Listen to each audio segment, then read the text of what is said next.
That's what experience does for us. So for example, the word we use is eloquent. There are eloquent parts of the brain. Those are parts of the brain you avoid. So number one, you need to know where they are. Number two, there is now technology that identifies them. So for example, let's say that there's a tumor on the left side of the brain, but there's language area to deal with. We can preoperatively identify where the language area is and go around it. And so it's a question of recognizing a potential problem, then using technology to avoid it.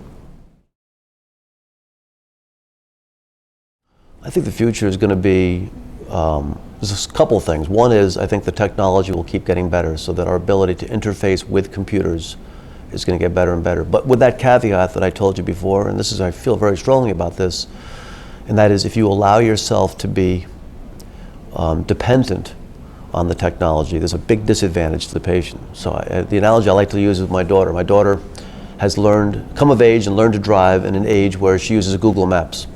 She has no idea of geography.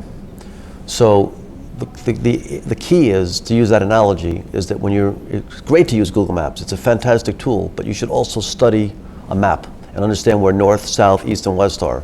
Same thing with technology. We cannot lose the humane aspect of medicine with this technology coming in. That all being said, I think one of the great frontiers is in functional medicine. We can now call it functional and restorative medicine. It's the ability to put implants in the brain. So we're doing it now for Parkinson's disease, but it could potentially be used for depression, obsessive compulsive disorder, even strokes. The other thing that I think is fascinating, if you take someone who's had a spinal cord injury, for a long time we were trying to find ways to transplant into the spinal cord stem cells or something else that would regrow the neurons. But now there are ways of amplifying brain waves and then actually operating machines off of that. So I imagine in the future you can have prostheses. Let's say you have a spinal cord injury. You could have a prosthesis in your legs and power that by thinking about moving, having those brain waves amplified, driving the machine and moving. So you bypass the spinal cord, for example. I think, for a long time there was a mystique about New York for us, and I think that's been largely erased. If you look at the technical prowess, the experience, the subspecialization, the patient centricity, all of the things that you'd want in a big institution, it's here already. I'm sure there's still some people who do that. One of the interesting ideas that I have, and I think it's the future of medicine, that is that the internet provides an ability for you to communicate with your patients what it is that you do, what it is that you believe in, and they have access to it, and patients shop. And I think the more you can put about yourself out there, the more transparency you have, patients will self-select you. That's part of a broader question, and the broader question is, again, it gets back to the word I've used a couple times already, transparency. So for most elective surgery, you have time and the facility to find a place that does it.